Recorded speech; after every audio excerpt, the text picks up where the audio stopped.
जैसा कि हम टेंस का टॉपिक पढ़ रहे हैं, जिसमें से हमने दो टेंस प्रेजेंट सिंपल और पास्ट सिंपल को पढ़ा है, और आज का जो हमारा टॉपिक रहने वाला है वो फ्यूचर सिंपल। अब फ्यूचर जो टेंस होता है दोस्तों, वो भविष्य काल की घटनाओं के बारे में बताने के लिए हम इसका उपयोग करते हैं, जो भी भविष्य में घटने वाला है। एक तरीके से ये हमारी इमेजिनेशन होता है, कल्पना होती है। अब हम देखते हैं फ्यूचर सिंपल टेंस। सबसे पहले इसकी जो पहचान होती है हिंदी के अंदर, वो होती है वाक्य के अंत में गा, गी, गे जैसे शब्दों का प्रयोग किया जाता है। अब इसकी कीवर्ड्स जो होते हैं, इंग्लिश के अंदर जो पहचान होती है वो होती है टुमारो, या फिर हम नेक्स्ट प्लस टाइम कर सकते हैं, फॉलोइंग प्लस टाइम कर सकते हैं। ये इसकी कीवर्ड्स होती है। और हेल्प वर्ब की बात करें तो इसमें हेल्पिंग वर्ब के रूप में सेल और एक विल का प्रयोग किया जाता है। अब सेल का प्रयोग किसके साथ होता है? तो सेल का प्रयोग हम करते हैं सब्जेक्ट अगर आई और वी के साथ। अगर वाक्य का हमारा सब्जेक्ट जो है आई और वी है तो उसके साथ हम सेल का प्रयोग करेंगे, और विल का प्रयोग हम शेष सभी के साथ करते हैं। मतलब आई और वी को छोड़कर जितने भी दूसरे सब्जेक्ट है उन सब के साथ हम विल का प्रयोग कर सकते हैं। और मेन वर्ब के रूप में सेल और विल दोनों के ही साथ वर्ब की फर्स्ट फॉर्म का प्रयोग किया जाता है। किसका प्रयोग करेंगे दोस्तों? वर्ब की फर्स्ट फॉर्म का। एक बार वापिस समझेंगे कि पहचान जो होती है वाक्य के अंत में गा, गी, गे जैसे शब्द आते हैं, ये तो होती है इसकी हिंदी पहचान। कीवर्ड्स के रूप में हम tomorrow, next plus time, following plus time, या फ्यूचर की और भी कोई कीवर्ड है उसका उपयोग करते हैं। वर्ब के रूप में हेल्पिंग वर्ब में हम सेल और विल का प्रयोग करते हैं।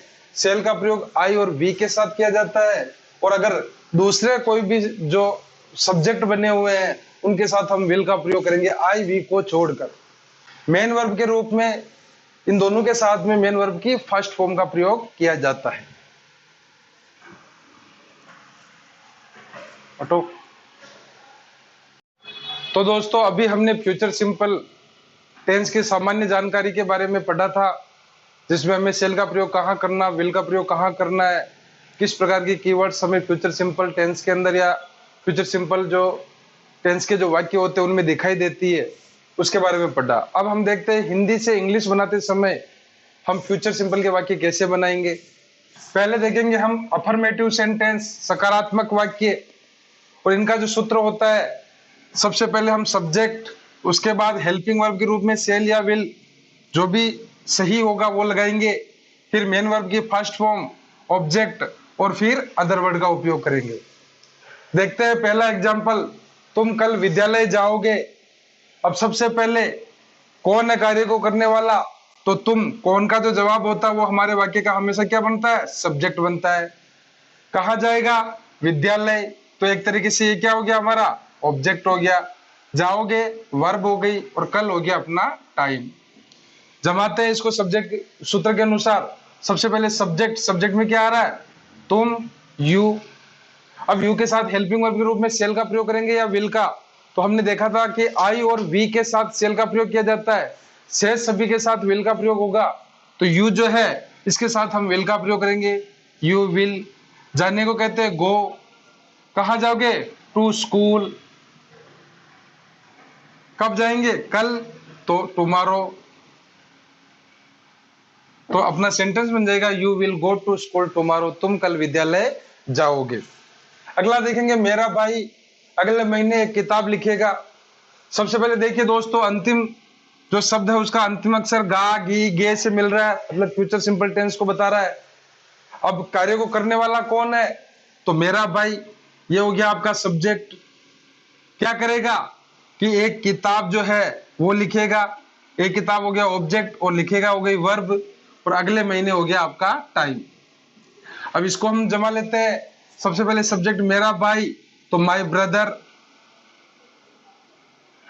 अब इसके साथ भी क्योंकि आई और वी तो है नहीं तो विल का प्रयोग करेंगे, तो माय ब्रदर विल लिखना, राइट क्या लिखेगा, एक किताब, ए बुक, अगले महीने नेक्स्ट मंथ। तो सेंटेंस बन जाएगा my brother will write a book next month, मेरा भाई अगले महीने एक किताब लिखेगा। इसी प्रकार से नकारात्मक वाक्य, नेगेटिव जो सेंटेंस होते हैं उनका सूत्र होता है, सबसे पहले हम सब्जेक्ट लगाएंगे, उसके बाद हेल्पिंग वर्ब के रूप में सेल और विल का प्रयोग करेंगे, फिर नॉट, उसके बाद में मेन वर्ब की फर्स्ट फॉर्म, फिर ऑब्जेक्ट और फिर अदर वर्ड्स का उपयोग करेंगे। एग्जाम्पल देखते हैं, मैं कल क्रिकेट नहीं खेलूंगा। कौन नहीं खेलेगा, मैं, ये हो गया आपका सब्जेक्ट।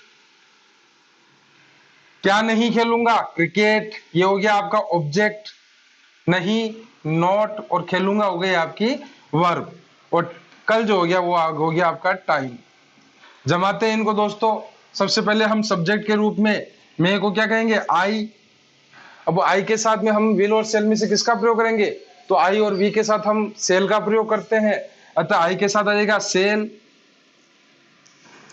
फिर आगे नॉट, खेलना, प्ले, क्रिकेट, कब नहीं खेलूंगा, कल, टुमारो।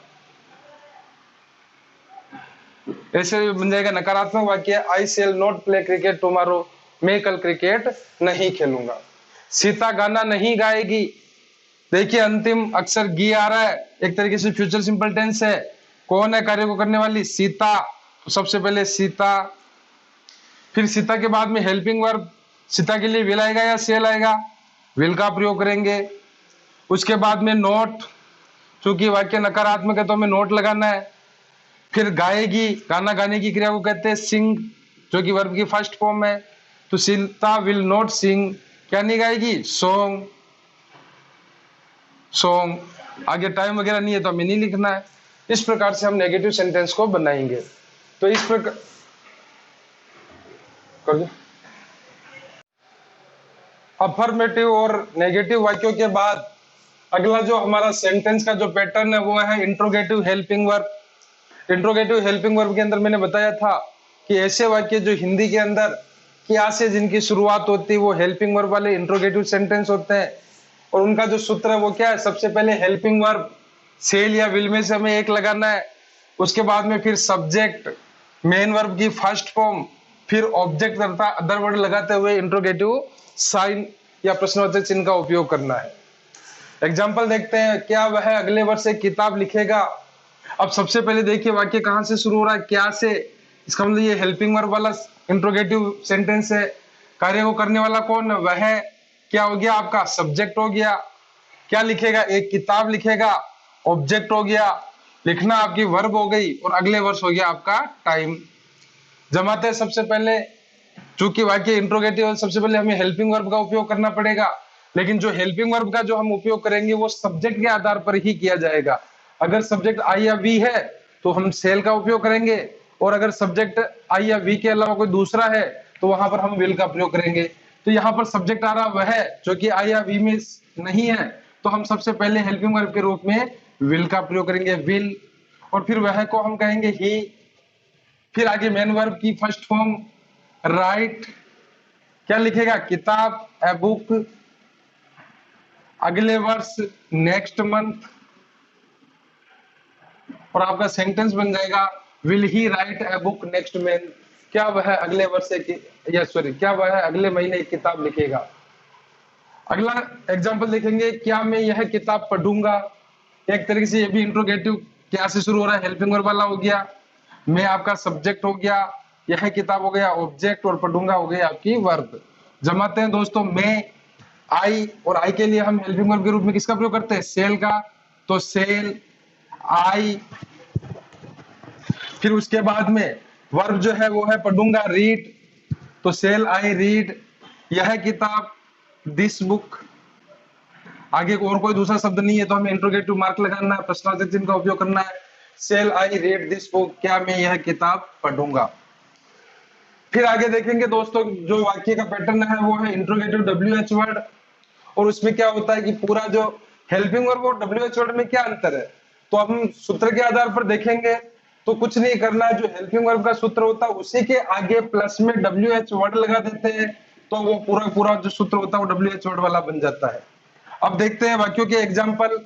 तुम यह कार्य कैसे करोगे, मतलब कैसे शब्द आ रहा जो कि एक WH वर्ड है। कार्य को करने वाला कौन है, तुम, यह हो गया सब्जेक्ट, यह कार्य हो गया आपका ऑब्जेक्ट, और करोगे हो गई वर्ब। सबसे पहले WH वर्ड कैसे को इंग्लिश में कहते हैं हाउ। चूंकि हमारा सब्जेक्ट तुम है, यू है, तो उसके लिए हम विल का प्रयोग करेंगे। हाउ विल यू, करना डू, यह कार्य this work. How will you do this work, तुम यह कार्य कैसे करोगे। तुम वहां कब जाओगे, टाइम पूछ रहा है, कब WH वर्ड हो गया, जाना हो गया आपकी वर्ब, वहां हो गया आपका ऑब्जेक्ट, और तुम हो गया सब्जेक्ट। जमाते हैं इसको, सबसे पहले वेन, फिर तुम के हिसाब से जो हेल्पिंग वर्ब बनेगी विल, यू, गो देयर, तुम वहां कब जाओगे। इस प्रकार से फ्यूचर सिंपल टेंस के जो हिंदी के वाक्य होते हैं उनको इंग्लिश में बनाने का हमें प्रयास करना है, और इनकी लगातार आप अभ्यास करते रहेंगे तो निश्चित रूप से ये आपके दिमाग में एकदम से सही तरीके से फिट हो जाएंगे। अब अपन ने प्रेजेंट सिंपल, पास्ट सिंपल और फ्यूचर सिंपल के जो हिंदी के इंग्लिश में बनाने के लिए जो वाक्य सीखे हैं उनका आप घर पे डेली लिखने का प्रयास करें। अब देखते हैं हम इनके उपयोग की, फ्यूचर सिंपल टेंस का उपयोग कहाँ होता है। तो दोस्तों फ्यूचर सिंपल टेंस के उपयोग के अंदर सबसे पहला जो उपयोग है वो है फ्यूचर सिंपल टेंस का प्रयोग ऐसे एक्शंस के लिए किया जाता है जो सामान्यतया भविष्य में होगा। मतलब भविष्य में होने वाली घटनाओं के लिए या भविष्य में होने वाले कार्यों के लिए हम फ्यूचर सिंपल टेंस का उपयोग करते हैं। एग्जांपल्स देखते हैं और कीवर्ड्स के माध्यम से इनको पहचान कर इसमें वर्ब भरने का प्रयास करते हैं। पहला एग्जांपल है माय ब्रदर खालिस्तान बी 25 नेक्स्ट मंथ। अब यहां पर देखिए दोस्तों, next plus month, next plus time आया हुआ है जो कि हमारे फ्यूचर सिंपल टेंस की कीवर्ड है। अब यहां पर माय ब्रदर जो कि कौन सी हेल्पिंग वर्ब अपने साथ रखता है, विल या सेल, तो यहां पर विल का प्रयोग होगा क्योंकि सेल का प्रयोग केवल आई और वी के साथ किया जाता है। तो माय ब्रदर विल, और जो मेन वर्ब है बी उसको लगा देंगे। एग्जाम आंसर हो जाएगा my brother will be 25 next month, मेरा भाई जो है वो अगले महीने 25 वर्ष का हो जाएगा। दूसरा एग्जांपल देखिए दोस्तों, आई खालिस्तान not do this work tomorrow. अब यहाँ पर जो ये वाक्य जो है हमारे पहचानने में आ रहा है किस शब्द से, टुमारो से, जो कि एक फ्यूचर से रिलेटेड कीवर्ड है। अब वाक्य जो है नॉट डू आ रहा कोष्टक के अंदर, इसका मतलब ये नेगेटिव सेंस रखता है, तो इसका जो वाक्य का जो निर्माण होगा वो नकारात्मक बनेगा। तो सबसे पहले सब्जेक्ट आई है, आई के साथ हेल्पिंग वर्ब के रूप में हम किसका प्रयोग करते हैं, सेल का। उसके बाद में नॉट और फिर मेन वर्ब की फर्स्ट फॉर्म डू, तो I shall not do this work tomorrow, मैं कल यह कार्य नहीं करूंगा। इस प्रकार से इसकी हिंदी होगी। अगला है Mohan Khalistan play this game next year, Mohan अगले वर्ष यह खेल खेलेगा। तो एक तरीके से ये नेक्स्ट ईयर जो है ये फ्यूचर से रिलेटेड कीवर्ड है, नेक्स्ट प्लस टाइम आ रहा है और हमें फ्यूचर सिंपल टेंस का प्रयोग करना पड़ेगा। तो मोहन के साथ में हम प्रयोग करेंगे विल का और वर्ब की फर्स्ट फॉर्म प्ले, तो Mohan will play this game next year. इस प्रकार से ये वर्ब भरी जाएगी। अगला जो एग्जांपल है ये देखिए, खालिस्तान ही, खालिस्तान write a book next month. अब देखिए यहाँ पर जो कीवर्ड आ रही है नेक्स्ट प्लस टाइम, जो कि फ्यूचर से रिलेटेड है, और इंपॉर्टेंट चीज है कि अंत में देखिए साइन ऑफ इंट्रोगेशन आ रहा है, प्रश्नवाचक चिन्ह का उपयोग किया जा रहा है। तो इसका जो वाक्य होगा वो प्रश्नवाचक बनेगा। प्रश्नवाचक दो प्रकार के होते हैं, हेल्पिंग वर्ब वाले और WH वर्ड वाले। अब देखिए यहाँ पर सबसे पहले रिक्त स्थान आ रहा है, इससे पहले कोई WH वर्ड नहीं, तो ये हेल्पिंग वर्ब वाला है। ही के लिए हेल्पिंग वर्ब के रूप में हम किसका प्रयोग करते हैं, विल का, तो पहले रिक्त स्थान में हम हेल्पिंग वर्ब का प्रयोग करेंगे। और जो सेकंड जो ब्लैंक है इसके अंदर मेन वर्ब की फर्स्ट फॉर्म के रूप में राइट ही लिखेंगे।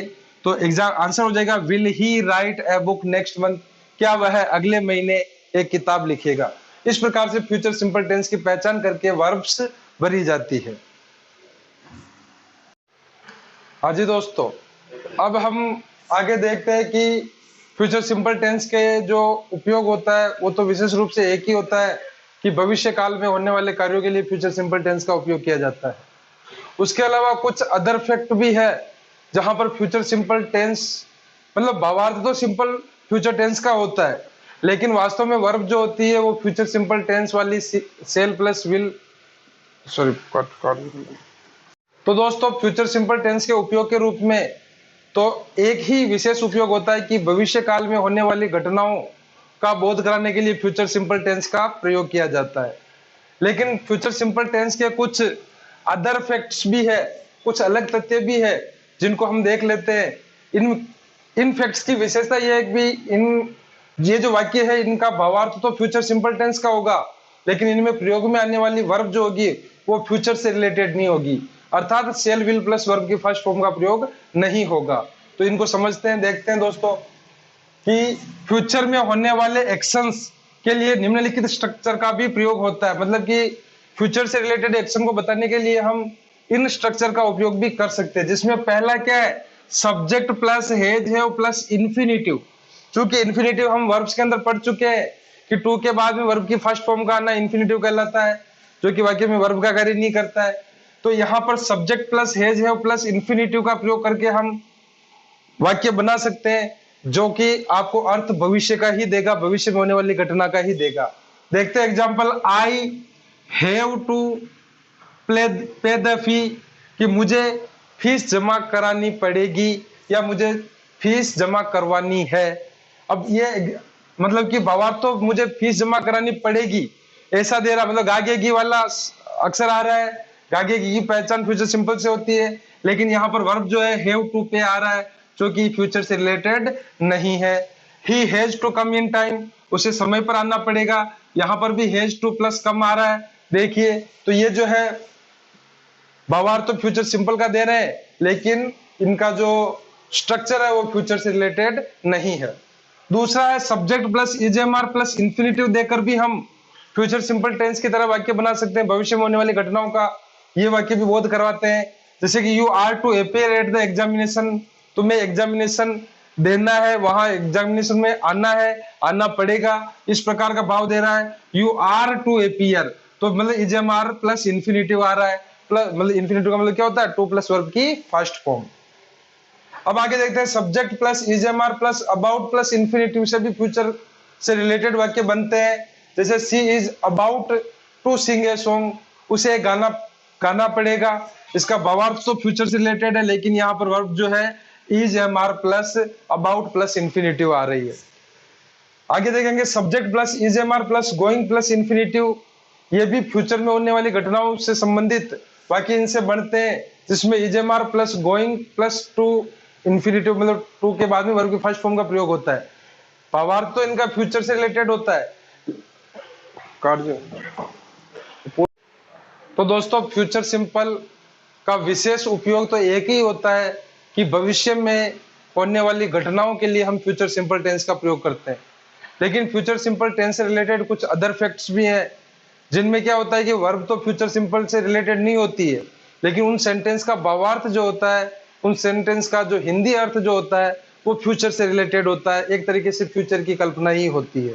समझते हैं ऐसे वाक्यों को कि फ्यूचर में होने वाले एक्शंस के लिए निम्नलिखित स्ट्रक्चर का प्रयोग होता है।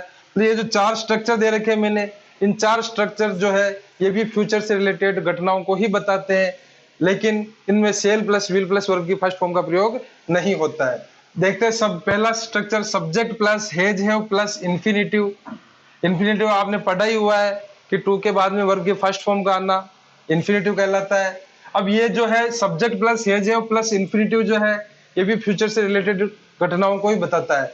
जैसे कि आई हैव टू पे द फी, मुझे फीस जमा करवानी पड़ेगी या मुझे फीस जमा करवानी है, एक प्रकार से ये फ्यूचर से रिलेटेड वाक्य ही है, लेकिन स्ट्रक्चर जो है हैव टू पे आ रहा है, वर्ब जो है हैव टू पे आ रही है, जो कि फ्यूचर से रिलेटेड या फ्यूचर सिंपल टेंस से रिलेटेड नहीं है। He has to come in time, उसे समय पर आना पड़ेगा, यहाँ पर भी has to have to plus verb की फर्स्ट फॉर्म आ रहा है, जो कि फ्यूचर से रिलेटेड भाव को ही बता रहा है।